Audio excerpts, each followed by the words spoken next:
마음을 이끄는 크리스천 청소년들의 이야기, 다음 세대 마이쿤. 안녕하세요. 아나운서 김민우입니다. 반갑습니다. 네. 한국교회 성도가 계속해서 줄어들 거라는 이런 어두운 전망이 나오지만요. 그럼에도 불구하고 우리 다음 세대를 향한 희망을 발견할 수 있는 곳이 있습니다. 바로 전국에 있는 기독교 대안학교인데요. 기독교 대안학교에서 하나님의 일꾼으로 쓰임받을 멋진 청년들이 귀하게 하나님 안에서 성장하고 있기 때문입니다. 저희 마이콘을 통해서도 확인하고 계시죠. 그래서 이 멋진 크리스천 청소년들을 만날 수 있는 이 시간이 저에게는 어떻게 보면 일주일 중에 가장 소중하고 설레는 시간이 아닌가 싶어요. 그래서 오늘도 이 귀한 시간에 함께해 주실 출연자분들부터 먼저 소개해드리겠습니다. 저희 프로그램의 아버지 같은 분이시죠. 개그맨 김종선 집사님 나오셨습니다. 반갑습니다. 똑 따라랐다 똑 따랐다 하하하 다음 세대 아주 고맙습니다. 또 어머니가 계시네요. 배우 이혜근 권사님 나오셨습니다. 반갑습니다. 네, 안녕하세요. 반갑습니다. 사랑하고 축복합니다. 네. 그리고 오랜만에 나와주셨어요. 한국기독교대안학교연맹 차영회 목사님 나오셨습니다. 안녕하세요. 네, 그동안 제가 없으면 이 프로그램이 인기가 좀 없을 줄 알았는데 제가 보니까 인기가 더 좋아요. 그러셨군요. 오랜만에 와주셔서 감사합니다. 그 옆으로 디모대학교, 벨 국제아카데미, 꿈의 학교에서 선생님들도 나오셨습니다. 모두들 반갑습니다. 네, 환영합니다. 환영합니다. 네.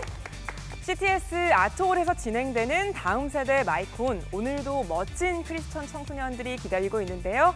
3명의 강연자 먼저 화면으로 만나보시겠습니다.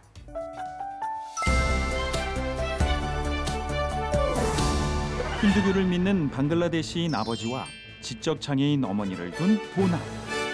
어려움이 많은 가정 환경이지만 나는 금수저입니다. 자신 있게 외치게 된 사연은 무엇일까요? 필리핀 선교를 통해 적정 기술 개발에 관심을 가지게 된 지원이. 전문적인 선교로 어려운 이웃을 돕겠다는 뜨거운 비전을 소개합니다. 친구와의 갈등으로 학창 시절 내내 힘들었지만 책쓰기 수업을 통해 자신을 돌아보고 친구를 이해하게 됐다는 예빈이의 가슴 뭉클한 성장 스토리까지. 오늘도 청소년 강연자들의 다채로운 강연이 여러분을 기다립니다.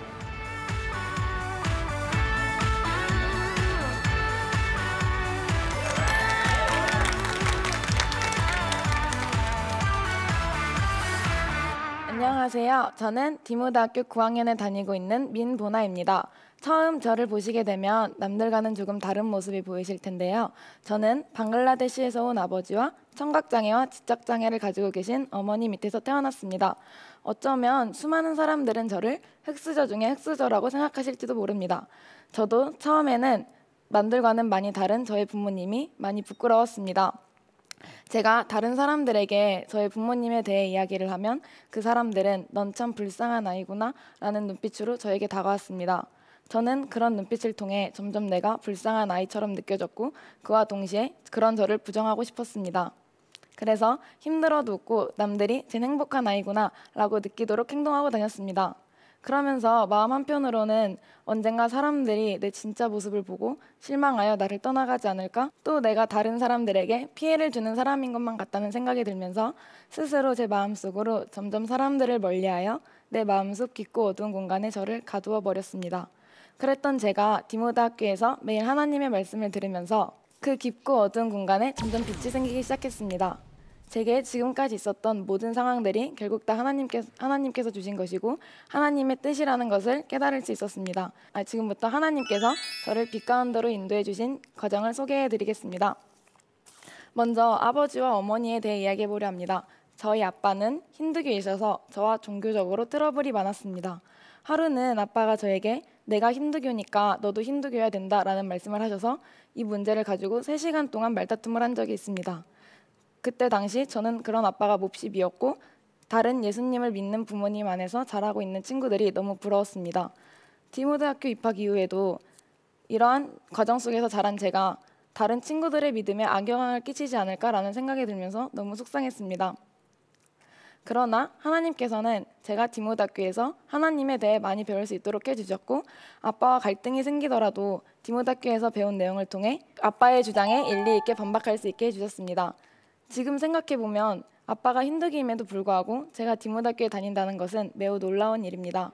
이 과정 속에서 저는 내가 지금 의지할 분은 하나님뿐이구나 라는 것을 깨달을 수 있었고 자연스레 하나님을 더 많이 의지할 수 있었습니다.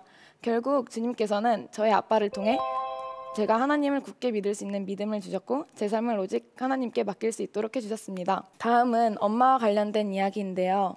저의 엄마는 앞서 말씀드렸다시피 청각장애와 지적장애를 가지고 계십니다. 그래서 정신연령이 불과 5살, 6살밖에 되지 않으셔서 무언가 자신이 원하는 대로 해주지 않으면 삐지고 제가 화를 내거나 조금만 언성을 높이면 울어버리시는 등 어린아이 같이 행동하십니다. 저는 이런 엄마가 너무 부끄러웠습니다. 그래서 초등학교 시절 부모님 참관 수업이나 운동회, 학예회 등등 학사 일정들을 아예 부모님께 알려드리지 않았습니다. 초등학교 6학년 때는 엄마가 어떻게 아셨는지 저의 운동회를 보러 오셨습니다. 엄마는 제가 달리는 모습을 쭉 지켜보시며 지나가는 사람 아무나 붙잡고 저기 달리고 있는 아이가 내 딸이라고 우리 딸 정말 잘 달린다고 얘기하고 다니셨습니다. 저는 그런 엄마가 너무 부끄러웠기에 엄마에게 여기 오지 말라고 했는데 왜 왔냐고 화를 냈습니다. 엄마는 제가 화내는 이유도 모르시면서 그냥 제 눈치를 보시며 미안하다고만 하셨습니다. 또 한 번은 기회가 생겨 가족끼리 에버랜드 캐리비안계에 갔습니다. 이날 엄마가 옷을 갈아입는 것을 기다리다 지친 저는 먼저 아빠에게로 갔는데 그 순간 엄마는 사라지셨습니다. 그래서 우리는 놀지도 못하고 하루 종일 엄마를 찾아다녔습니다. 끝내 엄마를 찾았지만 제가 엄마에게 한 말은 왜 엄마 멋대로 돌아다녀서 놀지도 못하게 만들어 였습니다. 엄마는 화를 내는 나를 보시며 그냥 사과만 하셨습니다. 저는 이때 내가 정말 나쁜 딸이구나 라는 것을 깨달았습니다. 하지만 엄마는 제가 이렇게 나쁜 딸임에도 불구하고 저를 이 세상 그 누구보다 사랑해 주십니다. 제가 어린 마음에 항상 방문을 닫고 제 방 안에만 있어서 엄마와 이게 함께 있는 시간이 많이 있진 않았지만 엄마가 저를 사랑해 주신다는 것은 정말 느낄 수 있었습니다. 그렇게 디모데학교에 오게 되었고 교장 선생님께서는 하나님께서는 너를 크게 키우시려고 너의 엄마의 지혜의 몫을 너에게 더해주셨다라는 말씀 더해주셨다. 그래서 너가 2배로 똑똑하고 2배로 지혜로운 사람이다 라는 말씀을 해주셨습니다. 저는 이 말씀을 인정하기 싫어서 부정하려고 했습니다. 그런데 삼촌이 너의 엄마가 장애인이 된 게 후천적이라서 너가 똑똑하게 태어날 수 있었다라는 말씀을 하셨습니다. 저는 이 말씀을 듣고 아 진짜 이게 다 우연이 아닌 하나님의 계획하심이구나 라는 것을 깨달을 수 있었고 교장 선생님께서 하신 말씀대로 하나님께서는 정말 나를 크게 키우시려고 우리 엄마에게 연약함을 주셨구나 라는 것을 받아들일 수 있게 되었습니다. 부끄럽게만 생각했던 저의 아버지 어머니를 통해 하나님께서는 제가 하나님의 사랑을 경험할 수 있도록 해주셨고 한 발자국 나아가 제가 하나님 안에서 꿈을 품을 수 있도록 도와주셨습니다. 꿈에 대해 말씀드리기 전에 앞서 저의 어린 시절을 돌아보면 저는 위험한 행동들을 밥 먹듯이 하고 다니는 아이였습니다. 예를 들면 미끄럼틀 지붕에 올라가 뛰어내리기, 아파트 경비실 지붕에 올라가 뛰어내리기, 나무 타기, 절벽 타기 등 많은 위험한 행동들을 즐겨 했습니다. 이로 인해 크게 다치거나 수술을 받았던 적이 있습니다. 하지만 그럼에도 불구하고 저는 위험한 행동들을 끊을 수 없었습니다. 왜냐하면 위험한 행동들을 할 때마다 이 정도는 가뿐하지 라는 자신감이 넘쳐났기 때문입니다. 그러나 이런 쪽에만 자신감이 넘쳐나다 보니 정작 무언가 중요한 일을 시작할 때 필요한 용기는 가지고 있지 않았습니다. 그래서 항상 무언가 중요한 일을 시작하려고 할 때마다 만약 실수하면 어떡하지? 난 실패하고 말 거야 라며 시작도 전에 겁을 먹었고 결국 포기하게 되는 경우가 대다수였습니다.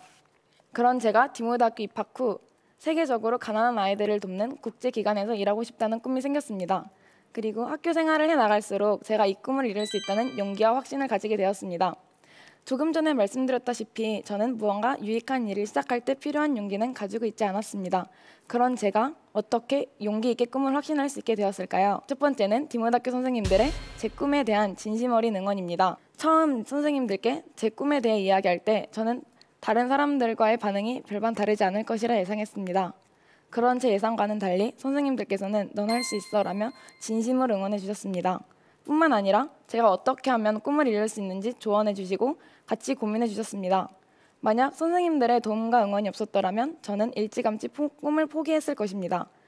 그렇게 선생님들의 조언을 바탕으로 최선을 다하며 그분들의 응원을 힘입어 멋지게 국제기관에서 일할 수 있도록 열심히 노력할 것입니다. 두 번째 이유는 디모다교에서 하나님의 능력이 얼마나 크신지를 깨달은 것입니다. 처음에는 학교에서 하나님에 대해 많은 것을 배웠지만 늘 별 생각하지 않고 그냥 넘겨버렸습니다. 그러던 어느 날 산책을 하며 난 왜 이것밖에 안 되는 것일까? 라는 생각에 잠겨 있었습니다. 그때 당시 저는 제 꿈을 이루려고 열심히 노력했지만 번번이 실패했기 때문입니다. 그렇기에 그런 저에 대한 실망감에 잠겨서 걷던 중 하나님의 능력이 얼마나 크신지에 대해 배운 내용이 떠올랐습니다. 그리고 만약 내가 지금 가는 길이 나 혼자서는 안 되지만 이 길이 주님의 뜻이고 하나님께서 도와주신다면 나는 이 꿈을 이룰 수 있다는 것을 깨달았습니다. 그리고 이 깨달음 이후에 더 이상 두렵지 않고 든든함이 많이 생겼습니다. 그래서 저는 저의 앞길이 주님의 뜻대로만 흘러갈 수 있게 해달라고 기도하게 되었습니다. 마지막 이유는 교장 선생님께서 하신 한 말씀입니다. 앞서 말했던 길을 걸으며 생겼던 든든함도 얼마 가지 않아 만약 이 길이 주님의 뜻이 아니면 어쩌지? 라는 불안감이 다시 생기기 시작했습니다. 그때 교장 선생님께서는 너는 피부색이 우리와 다르니 해외로 나가는 일에 유리할 것이라고 말씀해 주셨습니다. 저는 이 말씀을 듣기 전까지 제 피부색이 정말 싫었습니다. 왜냐하면 초등학교 때 제 별명은 아프리카 시꺼둥이였었고 사람들은 항상 저에게 피부색이 좀만 더 하였더라면 예뻤을 것이다 라고 말하기도 했기 때문입니다. 하지만 교장 선생님께서 하신 말씀을 듣고 내 피부색이 이런 것이 하나님께서 나를 해외에서 쓰시려고 미리 계획하신 것이 아닐까라는 생각이 들면서 더 이상 제 피부색이 싫지 않았습니다. 그리고 지금은 더 이상 이 길이 주님의 뜻이 아니면 어쩌지? 라는 의심을 모두 버리고 주님께서 도와주시니까 난 할 수 있어 라는 확신 가운데 있게 되었습니다. 여러분, 이제 제가 처음 가는 조금 다르게 보이시나요? 방글라데시에서 온 아버지, 청각장애와 지적장애를 가지고 계신 어머니를 둔 아이, 그리고 세계로 나아가는 꿈을 품은 아이. 하나님께서는 제가 이 세상에 태어나기 훨씬 전부터 저를 향한 선한 계획을 가지시고 저의 삶과 환경을 준비해 두셨습니다. 하나님이 제 수저의 주인이십니다. 다른 사람이 볼 땐 제 수저의 재질이나 모양 색깔이 안 좋을지 몰라도 이것은 하나님께서 가장 완벽하게 준비해 주신 것이었습니다. 그러니 지금 어려운 상황에 있더라도 이게 다 하나님의 뜻이라는 것을 기억하며 소명을 가지고 살아가셨으면 좋겠습니다. 하나님께서는 언제나 우리를 지켜보시며 우리 앞길을 세밀하게 계획하십니다. 하나님께서는 우리 각자에게 가장 꼭 맞는 가장 아름다운 수저를 예비해 두셨습니다. 그러니 용기를 가지고 하나님의 용사로서 앞으로 나아가시기를 기도합니다. 감사합니다.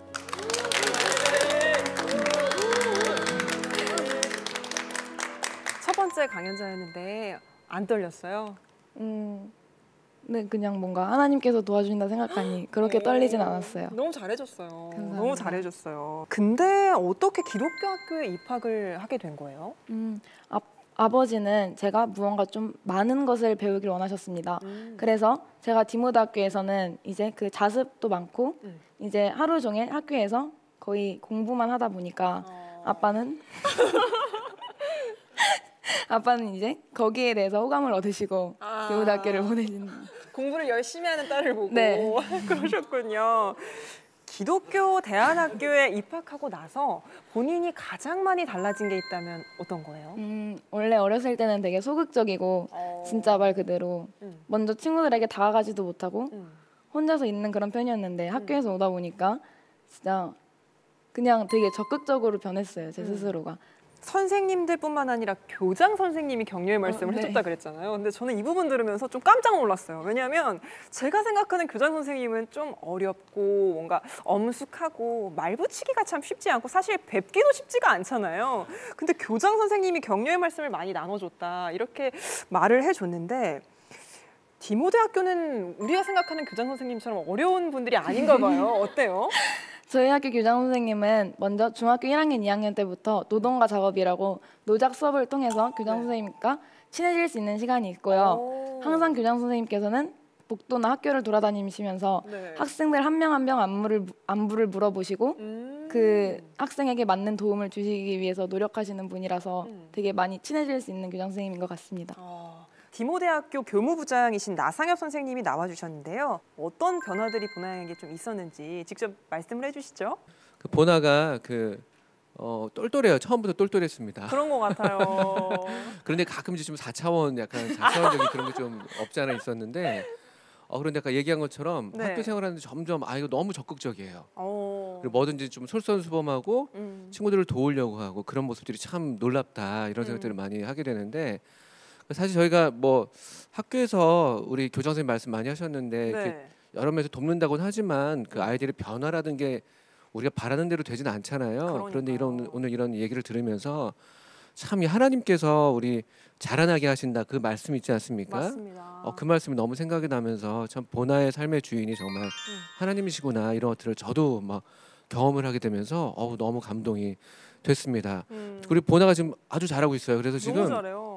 최근에 글짓기 대회가 있었거든요. 네. 근데 거기에서 글을 써냈는데 이런 이야기를 담아서 아주 솔직하게 그 시를 또 썼어요. 시를요. 이렇게 어둠 가운데 있는 친구를 이렇게 도와줄 수 있는 빛 가운데로 나오게 해줄 수 있는 그런 한 아이가 되고 싶다 이런 글을 썼는데 그것도 시간이 되면 좀 보여드리면 참 좋은데 네. 국어 교사로서 더욱 잘하고 있습니다. 그렇습니다. 감사합니다.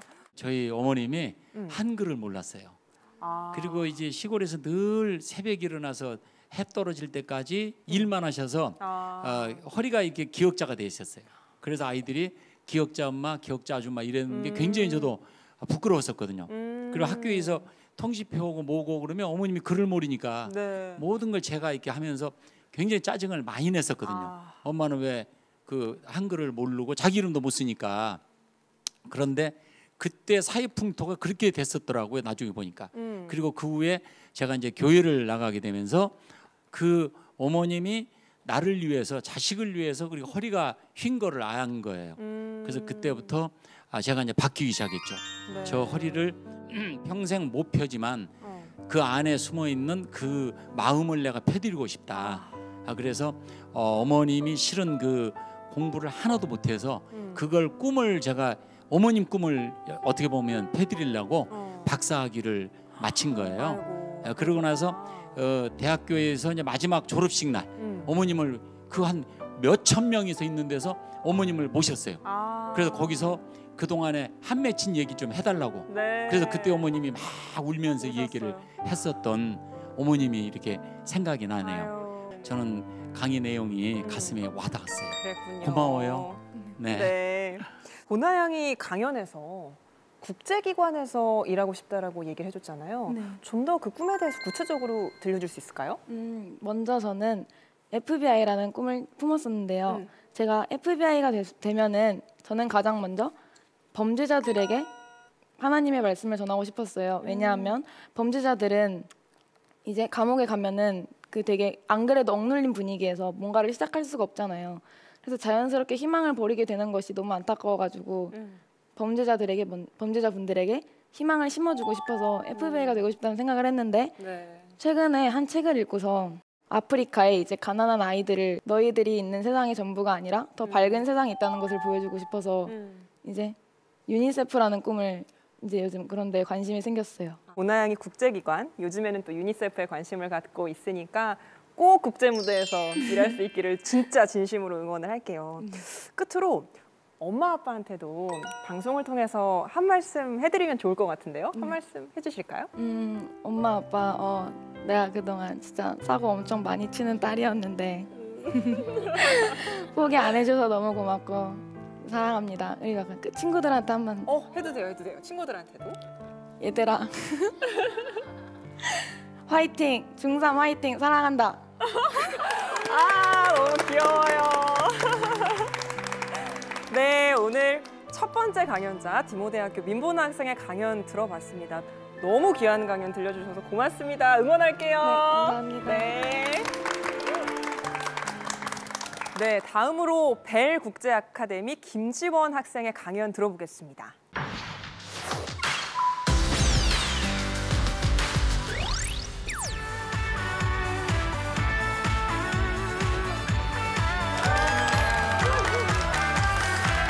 네, 안녕하세요. 벨국제 아카데미에 고3으로 재학 중인 김지원이라고 합니다. 저는 여러분들께 이 자리에서 어떤 지식과 정보를 알려드리는 그런 강연보다는 다음 세대인 저가 갖고 있는 비전과 그 비전을 어떻게 갖게 되었는지 소개해드리고 싶습니다. 시작하기 전에 여러분들께 한 가지 질문 드리고 싶습니다. 여러분들의 어릴 적 꿈은 무엇이었나요?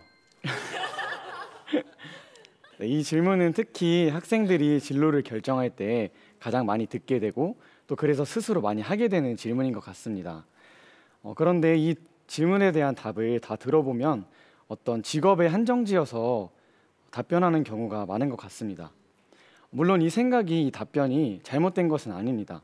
어떻게 보면 자연스럽다고 생각할 수 있고 저도 한때는 그렇게 생각을 했었습니다.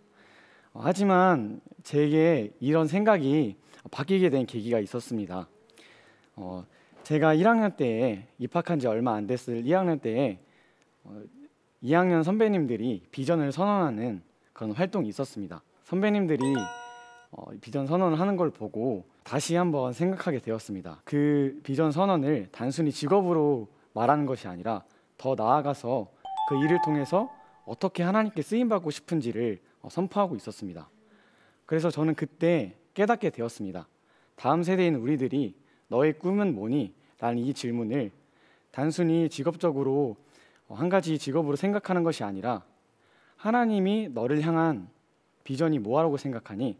하나님께서는 너의 어떤 모습을 통해서 일하고 싶어 하실까? 라는 질문으로 받아들여야 한다는 것을 깨닫게 되었습니다. 그렇게 저는 저의 비전이 아니라 하나님께서 저를 향해 품으신 그 비전을 찾고 싶어졌고 해외 이동 수업을 통해 그 비전에 한 걸음 더 다가설 수 있었습니다. 수학여행을 가는 듯 설레는 마음으로 학교를 출발해서 공항에 도착하고 비행기를 타고 필리핀 마닐라 공항에 도착했습니다. 그때까지만 해도 정말로 신났고 그 숙소가 어떨지, 숙소에 도착해서 뭐하고 놀지 그런 고민을 하고 있었는데 그런 고민을 할 때가 아니었습니다. 그 공항에서 나오자마자 그 모든 기대가 물거품이 돼버리고 말았는데요. 뿜어져 나오는 매연 연기와 버스를 타고 달리면 달릴수록 낮아지고 낡아지는 건물들, 그렇게 30여 분을 달려서 선교지에 도착했는데 저희를 반기는 것은 바로 손바닥만한 바퀴벌레였습니다. 그런데도 밤이 늦어서 빨리 자야 돼서 어쩔 수 없이 바퀴벌레와 하룻밤을 같이 하고 나서 일어난 후에 가장 처음 했던 활동은 또 노동이었습니다. 그저 막노동이었습니다. 땅을 파고 그 흙을 퍼나르고 또 시멘트를 섞어서 만들어서 길을 포장하고 진짜 생전 처음 해보는 그런 노동에 여기저기서 불평의 목소리가 터져 나왔습니다. 그렇게 우여곡절 끝에 그런 노동을 끝내고 쉬고 있는 저희들에게 선교사님께서 물어보셨습니다. 얘들아, 너네가 방금 일한 것처럼 하루 종일 여기서 일하면 얼마나 벌 것 같아? 그래도 필리핀 물가 생각하면 한 1, 2만 원 정도 되지 않을까요? 이렇게 대답을 했는데 선교사님께서는 이렇게 말씀하셨습니다. 얘들아, 너네가 이렇게 열심히 하루 종일 일해도 여기서는 단 1,000원도 벌지 못해. 그리고 그 1,000원으로 온 가족이 하루 동안 살아가야 한다고 말씀해 주셨습니다. 어떻게 1,000원으로 온 가족이 그렇게 생활할 수가 있지? 나에게 있어서 1,000원은 받아도 그만 안 받아도 그만인 그런 그저 작은 돈인데 이들에게는 하루를 살아가게 하는 정말로 소중한 돈이구나라는 것을 깨닫게 되었고, 그 충격이 아직 가시지 않은 채 다음 일정인 피딩 사역을 하러 갔습니다. 저희가 갔던 곳은 몬탈반이라는 지역의 쓰레기 산이었는데 이렇게 정말 딱 보기에도 정말 지저분하고 집 온 곳에 이렇게 쓰레기가 쌓여있는 곳이었습니다. 쓰레기 더미에서 살아가는 아이들은 피부병에 걸리지 않은 아이들이 없었고 트럭의 매연과 쓰레기 냄새가 저의 코를 찔렀습니다. 저는 한 번 더 큰 충격에 빠졌고 한 가지 의문이 생기기 시작했습니다. 왜 이들에게만 이런 아픔이 있을까? 왜 하나님께서는 이들에게만 이런 아픔을 주실까? 하고 생각했습니다. 그래서 저녁에 진행했던 기도회 중에 하나님께 투정을 부리며 물어보았습니다. 하나님, 왜 이들에게만 이런 아픔을 주시나요? 하나님 공의의 하나님이시라면서요. 왜 이들에게만 이렇게 아픔이 있고 세상에 그렇게 욕심부리며 살아가는 사람들 얼마나 많은데 왜 이들에게만 이런 아픔이 있어야 되나요? 하고 하나님께 투정 부렸습니다.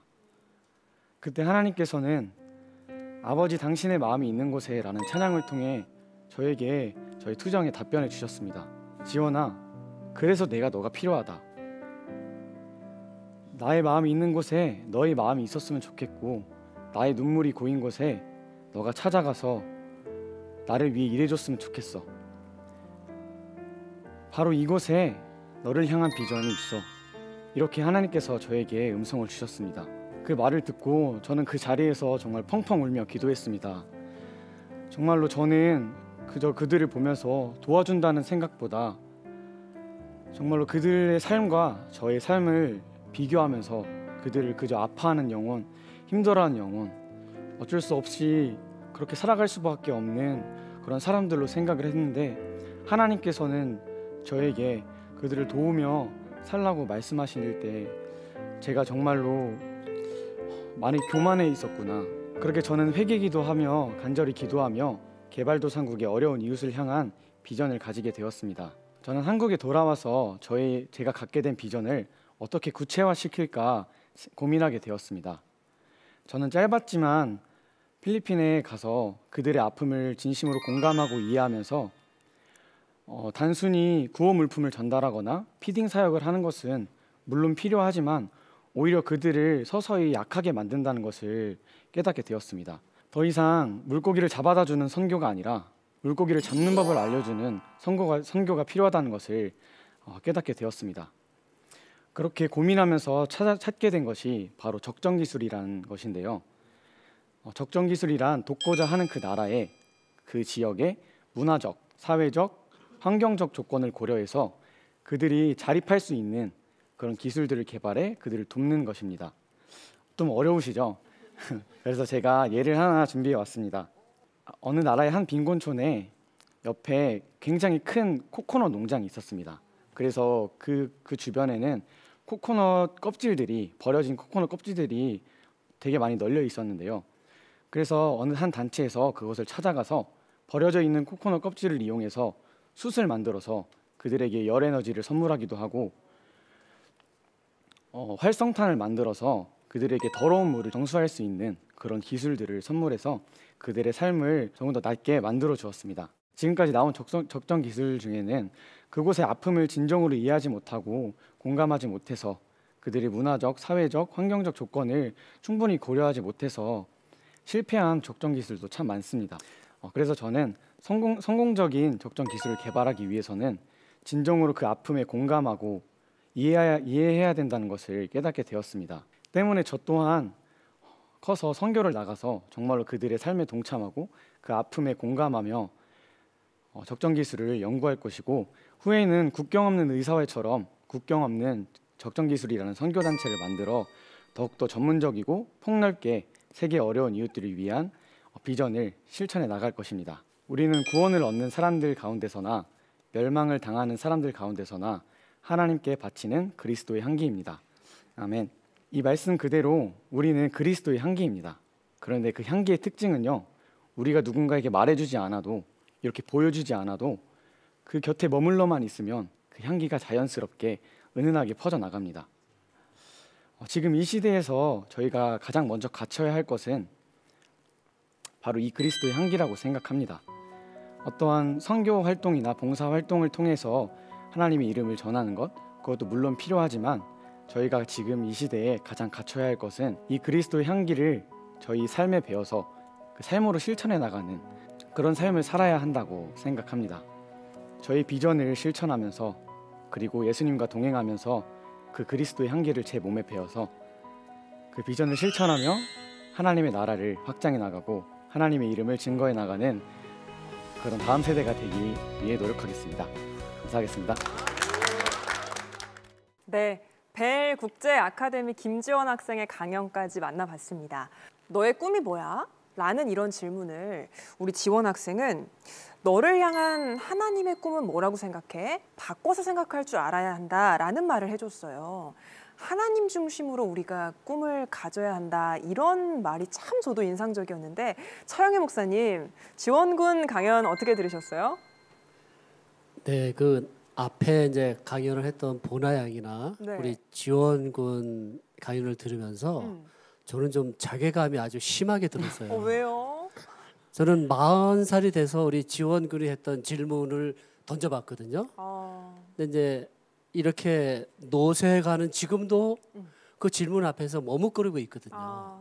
근데 이제 겨우 18살? 근데 저런 질문을 한다는 게 너무 좀 부럽고요. 네. 샘도 나고 그래서 하나님이 허락하시면 저도 한번 다시 청춘의 시절을 주셨으면 얼마나 좋을까 생각합니다. 네, 정말 자랑스러워요. 네, 맞습니다. 우리 크리스천 청소년들을 통해서 이렇게 어른 세대인 저희들도 도전을 받고 참 좋은 것 같습니다. 이 자리에 벨 국제 아카데미 조정숙 선생님이 나와 계신데 자세하게 설명을 해주실까요? 저희 학교는 이제 1학년에 들어오면 이제 바로 자기에게 주어진 비전을 찾기 위해서 선생님들하고 뭐 지속적인 상담은 기본이고 진로와 직업이라는 그런 수업을 통해서 진로 탐색을 본격적으로 시작하게 돼요. 2년 동안 그렇게 탐색을 하면서 그 모든 과정을 한데 모아서 2학년 말에 비전 선언식이라는 것을 합니다. 그래서 비전 선언식과 동시에 비전 전시회를 여는데요. 이때는 우리 아이들이 2년 동안 찾은 하나님께서 나에게 허락하신 비전이 뭔지를 발견하고 그걸 또 글로 작성하고 그리고 비전을 선포하는 영상을 또 제작해서 전시를 하고요. 그리고 그 비전을 찾아가기 위해서 또 저희가 자서전을 써요. 자신의 과거, 자신의 현재, 미래까지 다 담은 자서전을 쓰는데 이 자서전을 쓸 때는 사실 과거에 나에게 부어주셨던 그 은혜를 다시 한번 찾아보고 다시 한번 회상하면서 네. 다시 한번 감사하면서 그리고 지금 현재 내가 이렇게 있구나. 또다시 감사하면서 아 그럼 미래에는 어떤 모습을 원하시는 걸까? 이러면서 자기의 비전을 찾아가는 과정이거든요. 지원군이 그러면 오늘 저희에게 들려주신 비전도 그러면 고2 때 비전 선언식에서 선포가 된 비전인가요? 네. 아. 제가 2학년 때 말씀하신 것처럼 2학년 말에 제가 방금 말씀드린 비전을 선포했습니다. 근데 제가 방금은 이렇게 쭉 제가 저의 그 비전을 찾게 된 여정을 말씀드렸는데요. 사실 이 내용이 고등학교 3년간 있었던 과정이었습니다. 그것을 하나로 조금 자연스럽게 말씀드린 건데 제가 필리핀을 1학년 초반에 갔다 오는데 그때 느꼈던 충격과 그런 것들이 있었는데도 불구하고 다시 돌아와서 그걸 한동안 잊고 살았었어요. 그러다가 다시금 2학년 때 비전 선언식을 통해서 다시금 저희 비전을 구체화시키고 또 적정 기술이라는 저희 비전을 찾고 할 수 있었던 것 같아요. 그때 그 고2 때 했던 비전 선언식에서의 선포 이런 것들이 설렘이 아직도 좀 기억이 나나요? 네. 그때도 제가 정말로 아직 명확하게 찾지 못했을 때였는데 네. 정말로 그거를 딱 찾는 순간 드디어 찾았다. 이거구나라는 그 설렘이 아직도 있고 그래서 이 자리에 나와서 당당하게 선포할 수 있는 것 같습니다. 그렇군요. 하나님을 만나면 꿈이 생기는 것 같아요. 꿈과 소망이 생기는 것 같습니다. 이런 얘기를 들었어요. 우리가 이제 모든 사람들이 암이라는 병을 굉장히 두려워하잖아요. 근데 암보다 더 무서운 게 절망이라 그래요.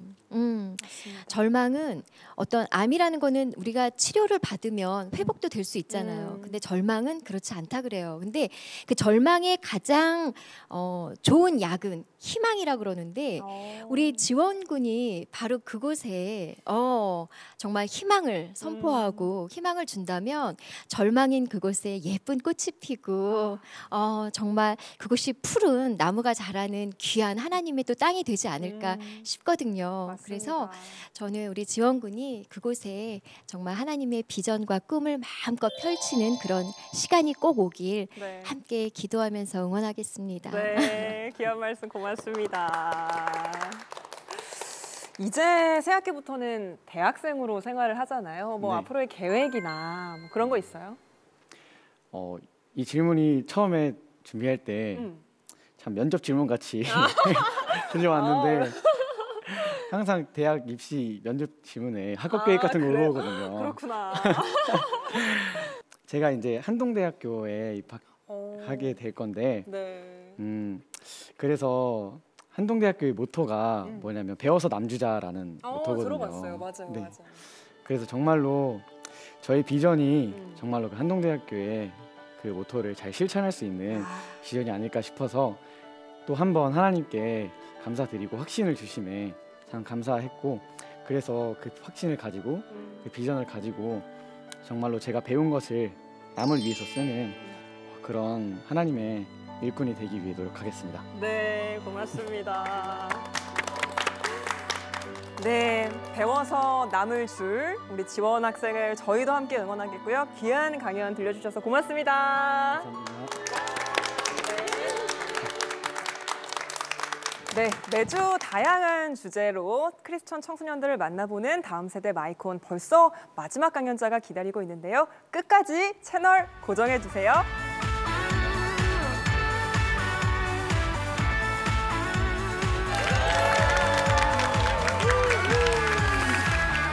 안녕하세요. 저는 꿈의 학교 고등과정 3학년에 재학 중인 조예빈입니다. 저는 꿈의 학교에서 보낸 6년간의 시간에 대해 나누려 합니다. 저는 중학교 1학년 때 꿈의 학교에 입학했습니다. 그 해는 정말 힘들었습니다. 학교의 엄격한 규정도 부모님을 떠나 처음 해보는 기숙사 생활도 저에게는 무척이나 힘들었습니다. 저를 가장 힘들게 했던 것은 꿈의 학교의 생활이 저의 성향과 맞지 않는다는 점이었습니다. 저는 성향상 혼자만의 시간과 자신만의 공간을 좋아하고 사람보다 지식을 좋아합니다. 이런 저이기에 꿈의 학교에 입학하기 전까지 저는 친구들과 노는 대신 책을 읽었습니다. 친구 관계를 중요시 여기지 않았기에 친구가 있으면 있는 대로, 없으면 없는 대로 신경 쓰지 않았습니다. 반에서 일어나는 모든 일을 몰랐고 알더라도 신경 쓰지 않았습니다. 부모님은 맞벌이셨고 언니는 학교에서 늦게 돌아와 저는 집에서도 혼자 있는 시간이 많았습니다. 이런 이유로 저는 사람들과 함께 있을 때 어색했습니다. 꿈의 학교는 공동체성을 중요시 여기는 학교였기에 협동활동이 많았고 그 탓에 친구들과 시간을 보내야 했습니다. 같이 시간을 보내다 보니 일상적인 이야기를 해야 하는 순간들이 왔습니다. 그 당시 저에게 수다는 세상에서 가장 쓸모없는 일이었습니다. 제게 아무런 지식도 줄 수 없기 때문이었습니다. 그래서 저는 일상적인 이야기를 하는 일에 서툴었습니다. 여러분은 졸리다고 하는 친구에게 어떤 말을 하십니까? 보통은 어제 늦게 잤어? 같은 이야기를 하실 것 같습니다. 그런데 저는 그날 이렇게 말했습니다. 그건 공기 중에 이산화탄소 농도가 0.01%를 넘었기 때문이야. 잘난 척하는 것처럼 보이지만 사실 저는 어떤 대답을 해야 할지 몰라 졸리다라는 말과 가장 관련된 이야기를 했을 뿐이었습니다. 중학교 초반에는 같이 시간을 보낼 친구가 있었지만 어느샌가 저는 혼자가 되어 있었습니다. 어떻게 해야 할지도 정확한 원인조차 몰랐습니다. 주위의 모든 사람들은 각자의 친구가 있었기에 저만 친구가 없다는 생각에 제 자신이 열등하다고 느껴졌고 저가 문제아가 된 기분이었습니다. 제가 말을 걸 때면 알 수 없는 분위기로 저를 멀리하는 친구들을 마주해야 했습니다. 쉬는 시간이면 시끌벅적한 친구들 사이에서 저만 혼자 앉아있는 것도 힘들었습니다. 이런 관계는 굳어져 꽤 오랜 기간 지속되었습니다. 원망스러웠습니다. 무능력한 제 자신이, 묘한 분위기의 친구들이, 이 상황을 허락하신 하나님이 원망스러웠습니다. 고3이 되었을 때에도 변하지 않는 상황에 좌절했습니다. 자퇴를 고려하며 생각을 정리하던 중 제가 몰랐던 사실 하나를 알게 되었습니다. 그것은 저의 관계 갈등이 저뿐만 아니라 많은 사람들에게 고통이 되었다는 사실이었습니다. 학교 선생님들께서는 저를 위해 깊이 고민하시며 기도하셨습니다. 친구들에게 저와 함께 밥을 먹는 것을 권하시기도 하고 서로가 마음이 상하지 않도록 조심스레 말을 꺼내셨습니다. 친구들은 저와 같은 공동체에 속했다는 이유 하나만으로 저에게 대한 의무감을 가지고 도우려 했지만 공감이나 장난 같은 정서적인 교감보다는 다른 관심사의 이야기를 하는 저를 대하기 힘들었을 것 같다는 생각이 들었습니다. 선생님들의 지속적인 권유도, 학교에서 배우는 가치도 공동체는 하나라는 것이었습니다. 그 가치는 친구들의 마음에 짐이 되었을 것입니다. 그리고 저를 돕는 일 역시 힘들고 지치는 일이었으리라 생각됩니다. 고2가 되었을 때 우연히 한 수업을 듣게 되었습니다. 그것은 책 쓰기 수업이었습니다. 당시 저의 가장 큰 관심사였던 관계 갈등은 저의 책 주제가 되었습니다. 한 권의 책을 써내려가며 저의 내면이 조금씩 정리되어 갔습니다. 저의 책 제목인 내가 된 나는 너와 다를 바 없다 라는 말처럼 제 상황만을 생각하던 제가 친구들과 선생님들의 입장을 고려하게 되었습니다. 그 시간은 마음에 박힌 상처라는 유리알을 하나씩 녹여내주는 시간이 되었습니다. 그 이후로 저는 보다 자유하게 되었습니다. 고3이 된 저는 자소서와 글쓰기 수업을 통해 제 관계 갈등을 재해석하게 되었습니다. 항상 지우고만 싶었던 관계 갈등이 제게 얼마나 큰 도움이 되었는지 저와 친구들은 하나님 안에서 더 깊어졌고 갈등으로 인해 더 굳센 마음을 가지게 되었습니다. 관계에서 일어나는 갈등은 확실히 고통스럽습니다. 기간이 길수록, 골이 깊을수록 고통도 함께 짙어집니다. 하지만 여러분, 갈등은 제게 많은 선물을 주었습니다. 혼자였던 제 세상에 함께라는 기쁨을, 고통의 구렁텅이에서 하나님을 기대하는 법을 알게 해주었으니까요. 저는 더 이상 이 갈등이 제 인생의 오점이라 생각하지 않습니다. 오히려 하나님께서 제게 주신 자유의 기회라고 생각합니다. 혹시 여러분의 삶에 갈등이 찾아오셨나요? 이제 한계라고 더 이상 못하겠다고 생각하시지는 않나요? 관점을 바꾸었을 때 비로소 친구들의 손을 잡을 수 있었던 저처럼 상황이 아닌 내면을 바라보시기를 원합니다. 낮에는 보이지 않아도 별은 여전히 존재합니다. 지금은 갈등이라는 해의 발이었을지라도 여러분은 여전히 빛나는 존재입니다. 감사합니다. 네, 꿈의 학교 조예빈 학생의 마지막 강연까지 들어봤습니다. 예빈 학생, 강연 소감이 어때요?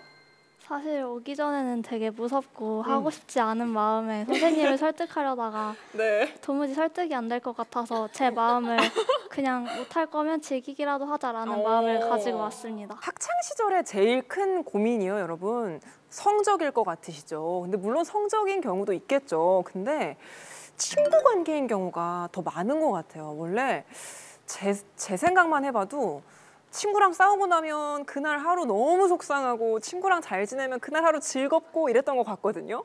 그 나이 때는 또 친구가 전부인 시기일 수도 있으니까요. 근데 예빈 학생의 강연을 통해서 많은 친구들이 친구와 갈등이 있는 사람들이라면 참 많이 도움도 되고 위로가 되는 시간이 아니었을까 싶어요. 이렇게 강연을 들으면서 나는 나를 넘어선다. 이렇게 뭐라 그럴까? 나는 지금까지, 하나님은 이제부터 지금까지 내가 혼자 있는 걸 너무나 좋아하고 막 그랬지만 또 공동체 생활을 통해서 내가 그 벽을 깨고 나온 거잖아요. 근데 아까 이렇게 얘기하면서 쑥스러울 때마다 짓는 그 표정이 얼마나 귀여운지 정말 벌써 이 자리에 나와서 우리에게 이런 얘기를 들려줬다는 거는 내가 나를 넘어선 거거든요. 맞아요. 네, 승리하신 거예요. 이 책 꼭 한번 읽어보고 싶어요. 네. 이제 책 얘기를 한번 들어보겠습니다. 갈등을 해결할 수 있는 방법이 참 여러 가지가 있잖아요. 근데 예빈 학생의 경우에는 글쓰기 수업을 통해서 많이 도움을 받았다고 했잖아요. 책 제목이 다시 한번 보여줄 수 있어요? 내가 된 나는 너와 다를 바가 없다, 이건데 어떤 의미를 책 제목에 담은지도 궁금하고 책 소개도 좀 해주세요. 내가 너보다 더 낫지 않고 너는 나보다 낫지 않기 때문에 우리는 서로에게 배려를 하자. 너는 우리가 서로 이해를 할 수 없어도 그것이 너의 최선이었음을 안다. 이런 내용이고요. 네. 저는 이 책을 쓰면서 친구들에 대해서 조금 더 이해를 하게 된 것 같아요. 그리고 친구들도 제가 쓴 글을 나누면서 저에 대해서 조금 더 이해를 하게 된 것 같아요. 제가 정말 이상한 아이지만 그 친구들이 보기에 조금 더 덜 이상한 아이로 저에게도 이유가 있었던 것으로 약간 그런 식으로 변해간 것 같습니다. 아, 이상하지 않아요. 특별한 거죠. 이 자리에 꿈의 학교 김호순 선생님이 나와 계신데요. 책 쓰기 수업을 담당을 하셨다고 들었습니다. 예빈 학생이 이렇게 글쓰기 수업을 통해서 자신의 내면에 있는 갈등들을, 관계의 갈등들을 극복해 나가는 모습들을 쭉 지켜보셨을 텐데 어떠세요? 우리 예빈이 정말 보는 자체로 제가 굉장히 교사로서 흐뭇함을 느끼고 네. 보람을 느끼게 하는 학생이에요. 그러니까 책 쓰기를 하기 전에 우리 예빈이는 제가 중1 때 잠깐 봤거든요. 중1 때 한 학기를 봤는데 얘가 맨날 침대에 들어가서 책만 보는 거예요. 그래서 제가 이 친구는 사회성을 조금만 길러줘야겠다. 그래서 제가 다른 친구들에게는 시간 나면 틈나는 대로 책을 읽어 이렇게 이야기하는 반면에 저 아이한테는 너는 책을 그만 읽고 책을 덮고 친구들 속으로 들어가야 해. 제가 그 말을 좀 했었거든요. 근데 예빈이는 그걸 지금 기억해요. 지금도. 그리고 이제 저는 이제 뭐 예빈이랑 만날 기회는 없었는데 고2 때 만났죠. 고2 때 책 쓰기를 하러 왔는데 네. 그때만 해도 예빈이는 이제 너무 그 친구 관계가 그립고 이러니까 이제 그리우면서도 가까이 갈 수 없고 가까이 가서도 또 가까워지지 않고 뭐 이런 것을 그 한계에 이제 많이 도달해 있었기 때문에 많이 지쳐 있었거든요. 그래서 이제 좀 수업에 집중도 잘 안 되고 이러는 상태인데 저희 책 쓰기는 3월부터 12월까지 1년 과정이에요. 그래서 한번 선택하면 중간에 드롭할 수도 없고 포기할 수도 없는 수업인데 수업을 들으면 어떻겠냐고 저한테 와서 걱정이 된다고 듣고는 싶은데 네. 근데 제가 다른 친구들에게는 신중하게 선택하라고 하거든요. 근데 제가 한눈에 알아봤죠. 넌 이 책 쓰기를 꼭 해야 해. 그래서 중간에 책상에 엎드려 자든 말든 상관없다. 끝까지 가기만 하면 된다. 우수 작가로 선정이 됐고요. 그 많은 작가들 중에 학교만 졸업하자. 엄마도 이렇게만 생각하셨었고 예빈이도 그냥 졸업만 해야지 했었는데 이제 대학도 다 진학을 하게 됐고요. 그 에세이를 쓰면서 자기 자신을 잘 돌아보고 얼만큼 성장했는지를 잘 점검하는 시간이 됐죠. 네. 책 쓰기 수업을 통해서 예빈이 같은 경우는 갈등을 극복하는 과정을 겪었지만 참 많은 것들을 배울 수 있는 귀한 기독교 대안학교의 수업이 아닌가 이런 생각이 듭니다. 예빈이 같은 경우는 이제 갈등이 오점이 아니라 하나님이 주신 선물이라고 생각한다라는 고백을 했는데 앞으로도 더 멋진 모습으로 앞으로 또 다른 책을 통해 많은 사람들을 위로할 수 있었으면 좋겠습니다. 오늘 멋진 강연 들려주셔서 고맙습니다. 감사합니다. 네. 다음 세대 마이크온에서는 여러분의 참여를 기다리고 있습니다. 초등학생에서 고등학생까지 크리스천 청소년이라면 누구나 참여할 수 있는데요. 세상을 향해 들려주고 싶은 이야기를 10분 이내로 촬영하여 원고와 함께 홈페이지에 올려주시면 됩니다. 감동적이고 재밌는 이야기를 기다립니다. 마이크의 주인공이 되어주세요. 네, CTS 아트홀에서 전해드린 크리스천 청소년들의 강연쇼 다음 세대 마이콘 오늘 순서는 여기까지입니다. 함께하신 소감 한번 들어볼 텐데요. 김종석 집사님 오늘 어떠셨어요? 우리 청소년들이 네. 두려움이 왜 생길까 그걸 한번 생각해 봤어요. 그런데 어두울 때 두려움이 생길까요? 밝을 때 생길까요? 어두울 때. 그렇죠. 네. 그 어두울 때 두려움이 생기는데 그 두려움을 걷어내면 우리 친구들이 생각이 이렇게 굉장히 발전하고 뛰는구나 네. 이 생각을 했어요. 그래서 우리 청소년들이 자기 생각을 이렇게 어두운 곳에서 밝은 곳으로 뛰어나올 수 있는 그런 어떤 계기를 스스로 만들어보는 마이크 온 속에서도 느꼈으면 좋겠다 이런 생각이 들었습니다. 네, 고맙습니다. 선생님들 소감도 한번 들어볼 텐데요. 디모대학교 백승엽 선생님, 다른 학교 학생들 보신 소감 어떠세요? 모든 대안학교 선생님들이 너무 애쓰고 계시고 네. 그리고 아이들이 이제 꿈을 향해서 달려가는 모습이 굉장히 인상 깊었어요. 맞습니다. 특별히 일반 학교에 다니면 물론 다 그런 것은 아니지만 많은 친구들이 자신이 어디를 가야 할지 모르고 그저 입시만을 준비하는 어떤 경주마처럼 달려가는 것을 보고 있는데 네. 지금 나오신 여러 선생님들의 이야기 그리고 우리 학생들의 이야기를 들어볼 때 입시를 넘어서 다음 세대를 우리가 정말 준비하고 있구나 그런 생각을 가지게 되어서 참 네. 인상 깊은 시간이었습니다. 네, 맞습니다. 저희 마이콘이 회를 거듭할수록요. 우리 기독교 대안학교가 든든하게 바로 서야 하나님 안에서 성장하는 다음 세대도 더 많아질 수 있겠다 이런 생각이 들었는데 마지막으로 차영애 목사님이 한 말씀 해주시죠. 저희가 그 기독교 대안교육은 공교육과 대척점에 있는 게 아니거든요. 이제 공교육도 든든히 서야 또 우리 많은 아이들이 혜택을 받을 수 있고 대안학교도 든든히 서야 되거든요. 그러니까 네. 이제 가치관의 선택이에요. 공교육이 나쁘다는 것이 아니라 우리가 원하는 교육을 공교육에서 할 수 없기 때문에 우리가 대안학교를 선택하는 거거든요. 근데 우리의 선택이 이제 때로는 되게 흔들리거든요. 과연 맞을까? 열매가 있을까? 이제 고민을 하는데 우리가 이제 다시 한번 확신하는 것은 네. 아이들을 보면 열매를 확신할 수 있다는 거죠. 맞습니다. 틀리지 않았다. 그래서 지금 이제 우리 주조하시는 학부모님들이나 네. 또 한국교회가 이런 데 대해서 기도를 더 해주시고 그리고 이제 저는 CTS가 이런 자리를 마련해 준다는 것에 정말 감사하고 든든하고 같은 동역자 된 기분입니다. 네. 정말 좋습니다. 네. 네, 귀한 말씀 고맙습니다. 네, 초등학생부터 고등학생까지 크리스천 청소년이라면 누구에게나 이 마이크 앞에 서서 자신의 이야기를 들려줄 수 있는 기회를 드리는 다음 세대 마이크온. 특별히 방학 기간을 이용해서 우리 크리스천 청소년들 방송 출연 도전해보는 것도 좋을 것 같아요. 홈페이지에 와서 많이 신청해 주시고요. 시청자 여러분의 많은 관심과 사랑도 부탁드리겠습니다. 저희는 다음 시간에 찾아오겠습니다. 고맙습니다.